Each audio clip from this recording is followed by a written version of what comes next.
The board had been in session for 4 minutes when Lieutenant General Aldous Crane took off his reading glasses, folded them on the table, and decided the rest of Ren Holt's career.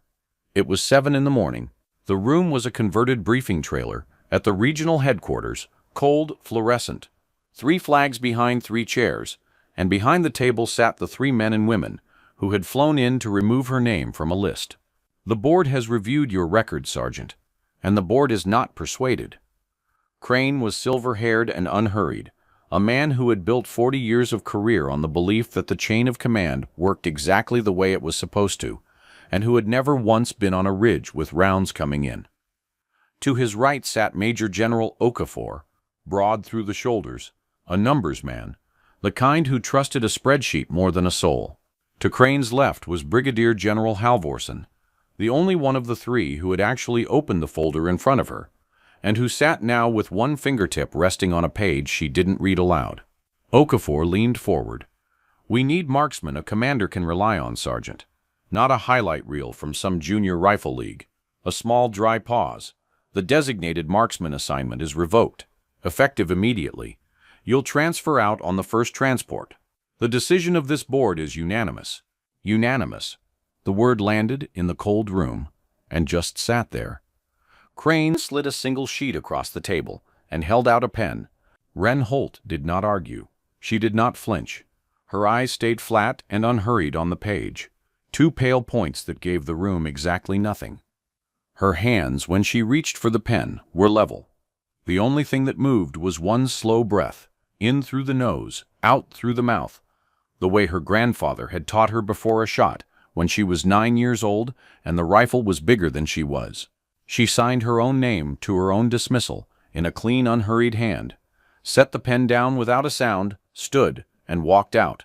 6 hours from that signature, almost to the minute, the most senior man at that table would key a radio and say her name like a prayer, in front of everyone he had ever commanded. He just didn't know it yet. She did. She had known it the whole time, the way you know the weather is about to turn before the first cloud shows. If you've never heard this story, stay with me, because there's a transmission coming you are going to want to be here for. A 3-star general, the man who just signed her out, is going to have to get on a radio and beg the soldier he expelled to come back and save the lives he's responsible for, and you're going to hear exactly what it costs him. Do me a favor. Hit subscribe, drop your city in the comments so I know where you're listening from, and stay to the end. I want to see how far this story travels. Rewind. Just a little. The outpost where Ren had spent 91 days sat at the dead end of a valley nobody back home could find on a map. The air smelled like diesel and hot dust, and the ghost of last night's rain, which out here meant cold mud at dawn and cracked earth by noon. The wind came down off the ridges in long pushes, 11, 12 knots, gusting, the kind of wind that turns a long shot into a prayer. Ren was a 68W, a combat medic.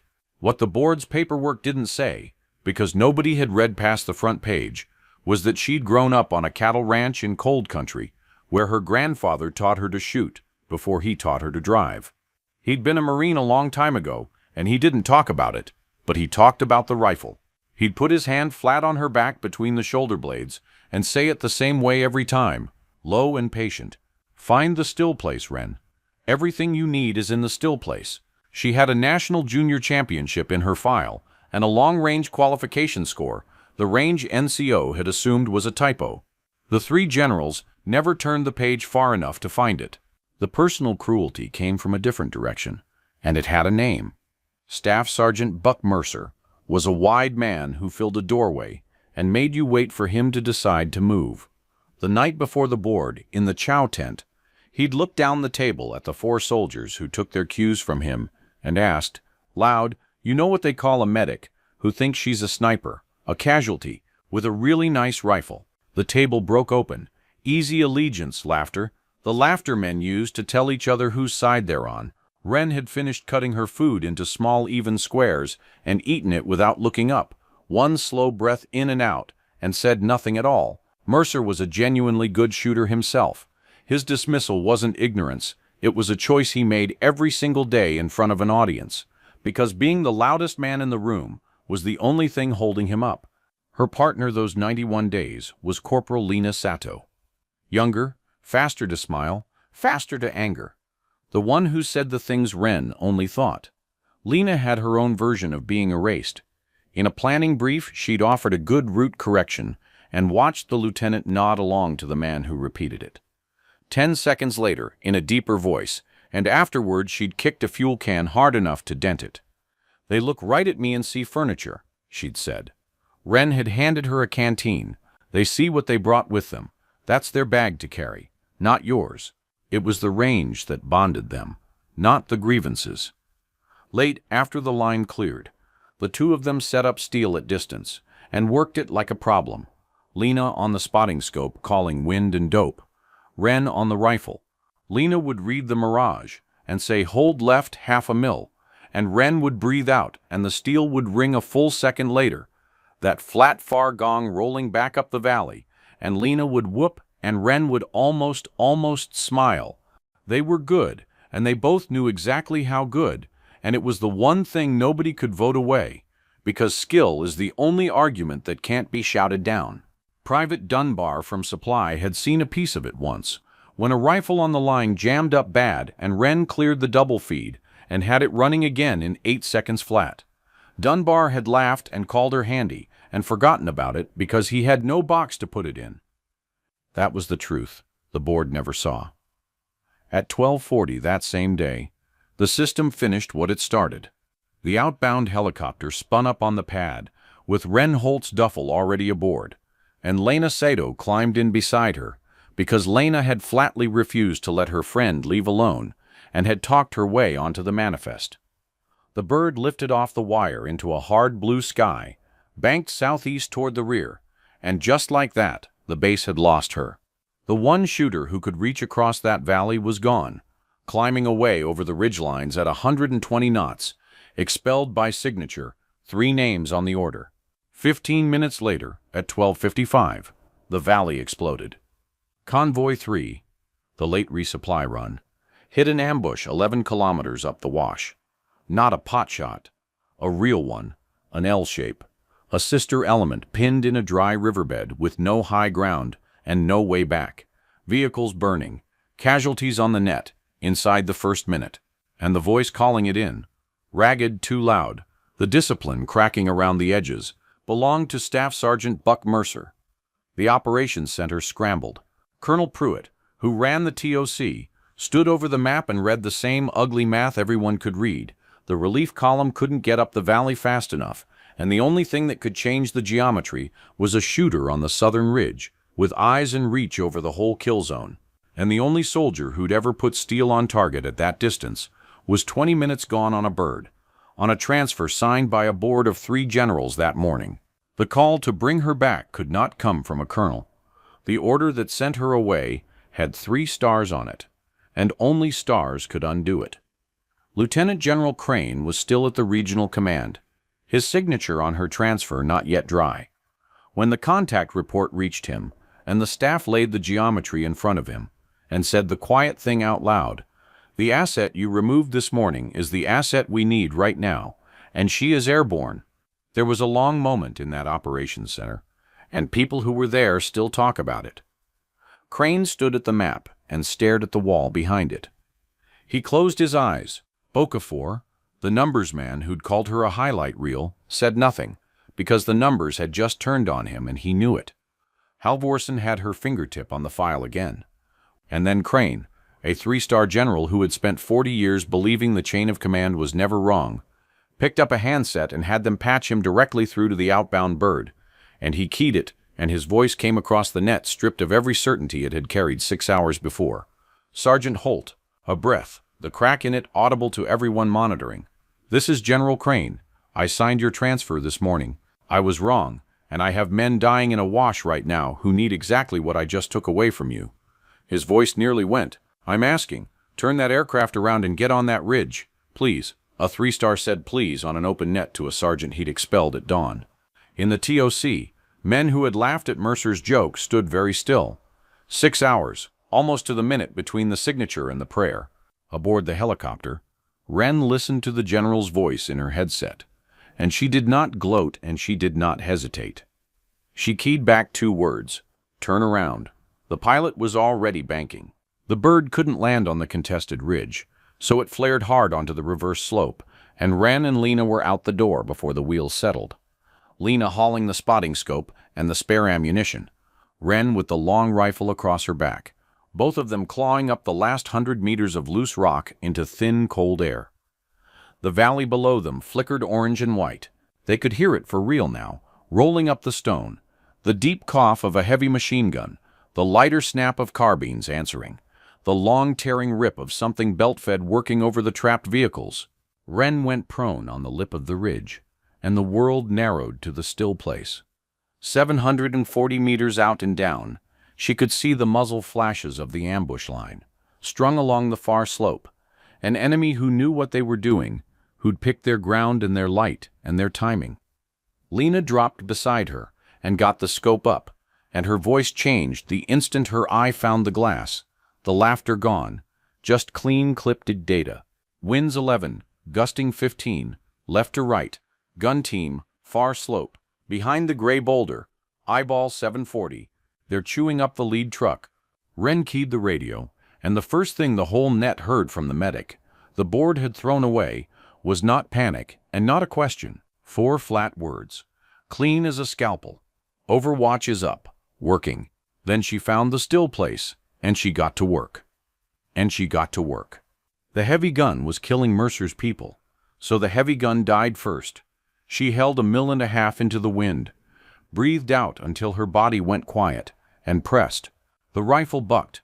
A single hard concussive crack that rolled down the valley a full second ahead of the result, and 740 meters away, the gunner folded over his weapon. She'd already cycled the bolt, the brass spinning bright off the rock by her elbow, and the assistant gunner reaching for the grips folded too. 2 down, Lena breathed. Guns cold.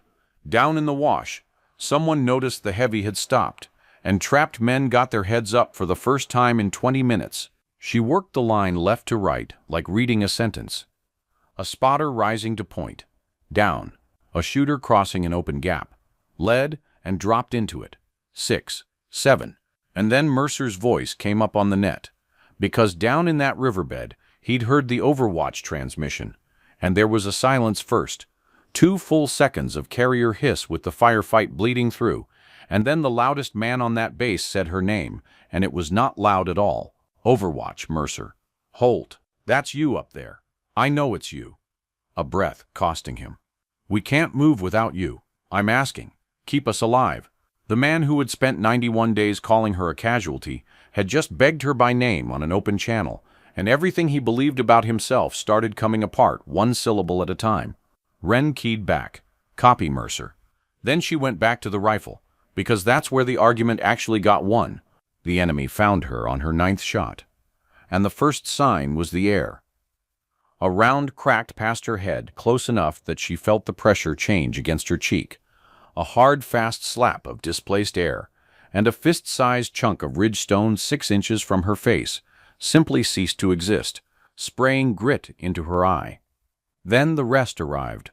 3 weapons opened on her position at once, and the ridge in front of her came alive, rounds hammering the rock with a sound like a sledge on stone, sharp and close, the air over her back filling with the angry hornet whine of ricochets going up into the dark. A round struck the dirt by her left boot and threw a rope of sand across her calf. There was no cover to take, because she was the cover, she was the high ground, and to do her job she had to lie still in the one place every enemy gun was now hunting. She pressed her body into the cold rock and felt her heart slamming, and her grandfather's voice came to her, not dressed up in anything, just plain and direct as if he were lying beside her. Find the still place, Wren, she breathed out.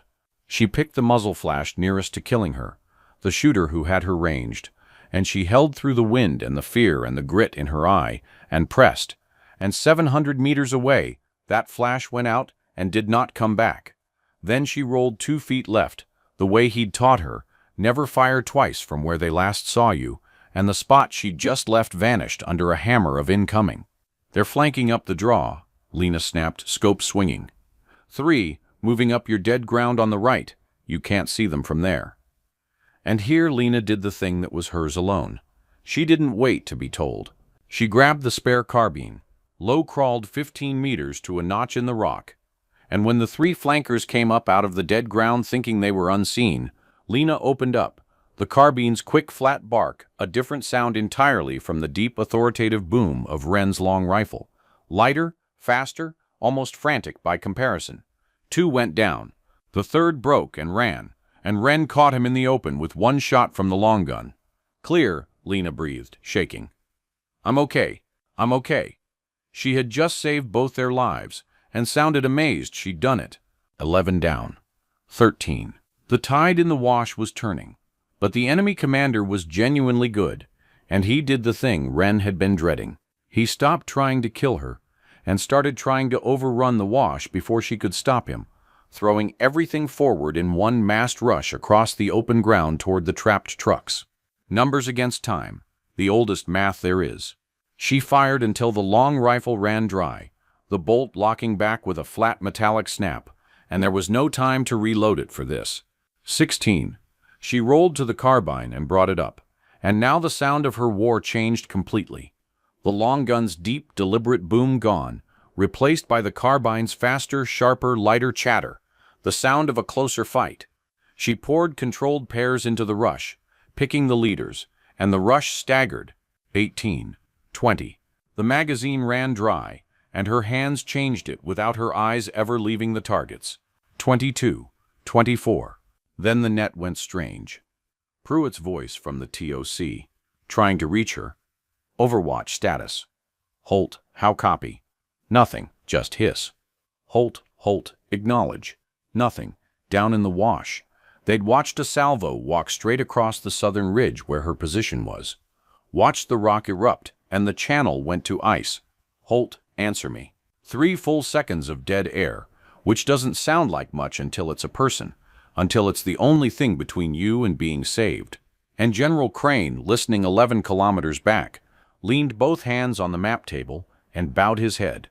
Mercer's voice cut in, almost a whisper. Wren, come on.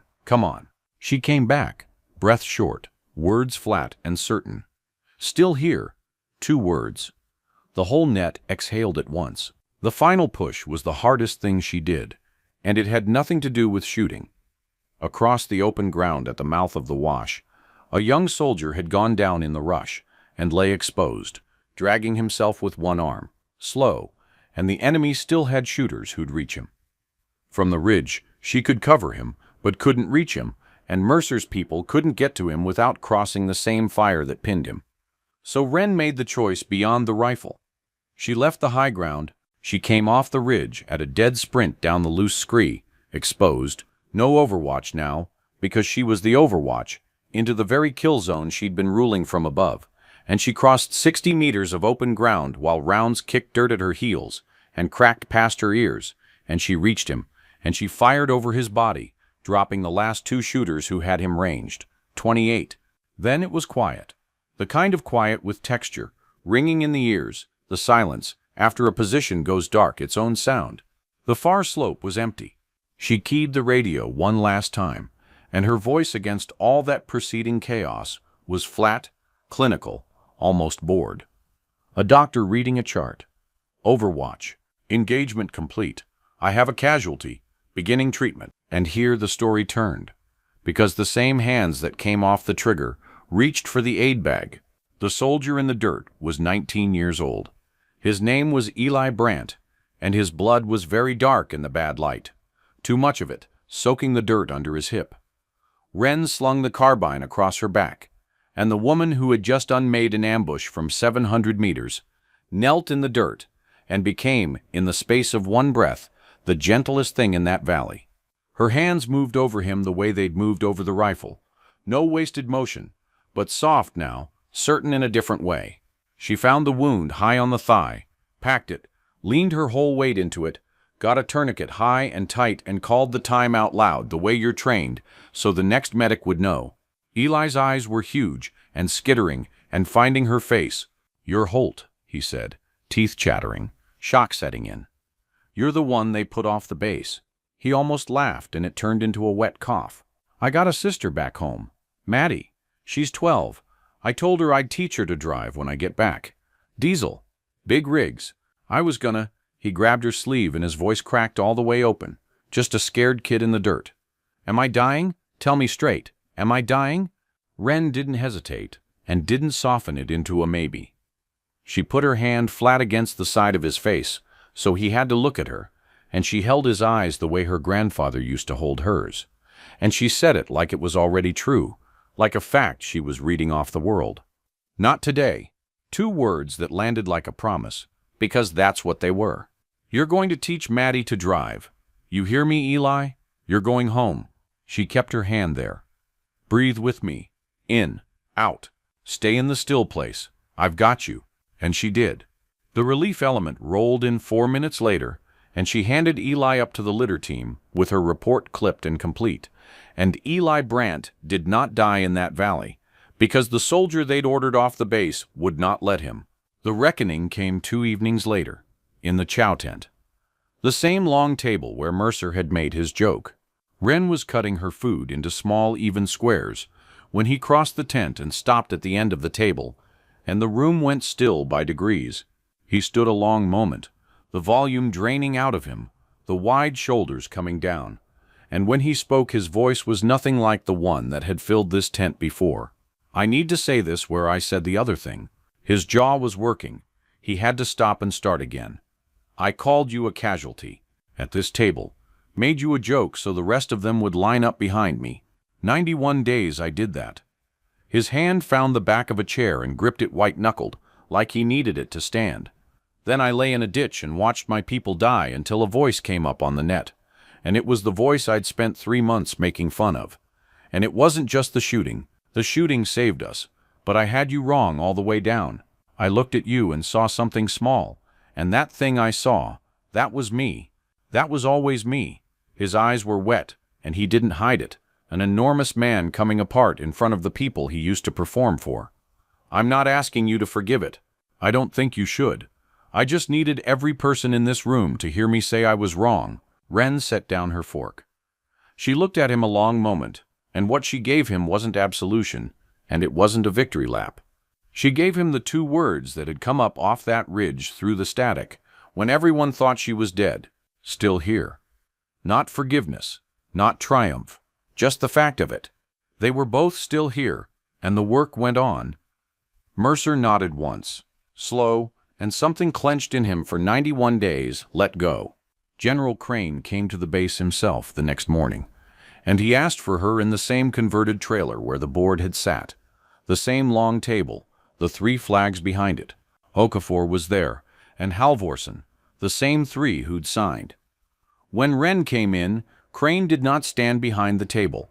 He pulled a chair to the near side, the soldier's side, and he sat down in a way that put his eyes lower than hers, deliberately, a man choosing not to look down at her for once. He stared at the canvas wall a while. He closed his eyes. When he finally spoke, he spoke to the table. There's a transfer order with my name on it, and 2 more beside it. We read the front page and we signed. Because the front page told us what everyone had already decided, and not one of us turned it over to the part where it said National Champion. He turned a pen in a slow circle. I had a marksman taping ankles on my line, and I let the loudest man on the base tell me she was nobody, because that was easier than the conversation. He looked up at her finally, older than he'd been at dawn the day before. This isn't on you, Sergeant. It isn't even just on him. This is on all of us. Every man and woman who built a system that told people they'd never have to be right. He stood and held out his hand, and when she took it, he didn't shake it so much as hold it. 1 second too long, soldier to soldier. We almost lost you, he said. 4 words, and he let them sit, because they meant 2 things at once. Then, the order's void, all 3 signatures. Your marksman assignment is reinstated, and it's going in writing today. Should have been yours in September. Behind him, Okafor, the numbers man, said nothing at all, and his silence was its own confession.